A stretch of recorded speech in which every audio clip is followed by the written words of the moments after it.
Déclaré éligible à l'élection présidentielle d'octobre 2020, Pascal Affi-N'Guessan cogne sévèrement Alassane Dramane Ouattara et se confie à Laurent Gbagbo. Pour plus de détails, après le générique. Avant de commencer, n'oubliez pas de vous abonner et d'activer la cloche de notification, car cela va vous permettre de ne plus manquer les prochaines vidéos. C'est parti!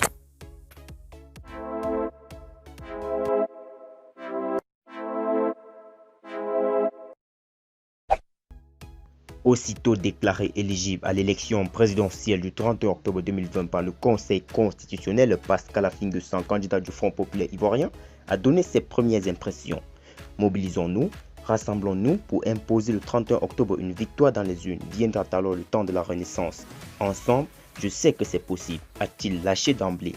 Le Conseil constitutionnel a raté aujourd'hui l'occasion historique de marquer son indépendance en acceptant la candidature du président sortant, manifestement inéligible, en refusant celle du président Gbagbo et de Guillaume Soro, privés de leurs droits civiques pour des purs motifs d'opportunité politique.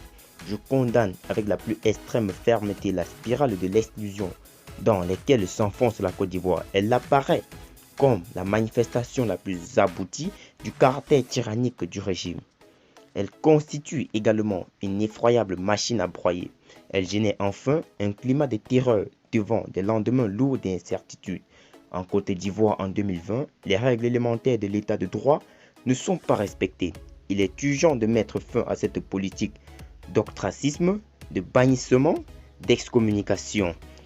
J'ai en cet instant une pensée particulière pour le président Laurent Gbagbo, victime depuis 9 années d'un acharnement judiciaire que ses auteurs espéraient destructeur pour l'homme et pour son combat. Mais mes camarades de lutte dont je suis le savent bien. Il est insubmersible, blanchi des charges les plus folles, il se trouve dans une nouvelle forme de prison qu'est l'exil. Le régime le prive de la possibilité de décider en toute liberté et en toutes circonstances de la nature du rôle qu'il aspire à jouer. Il aurait dû être en mesure de se présenter et j'aurais alors été à ses côtés. Je lui renouvelle une promesse, celle du retour immédiat chez lui et d'un rôle imminent dans la réconciliation de notre pays. Pour ma part, je me sens investi aujourd'hui des aspirations que portaient et portent ceux qui ont été éliminés. Et je leur dis toute ma détermination à mettre fin à ce régime destructeur des libertés. À leurs partisans, j'adresse un unique message. Cette liste partielle et partiale m'oblige. Elle m'oblige à une victoire nette pour tourner cette page noire de l'histoire de notre pays. Elle me conforte dans ma volonté demain de réconciliation nationale. Celle-ci passe par le retour de tous les exilés, par la réhabilitation de toutes les victimes.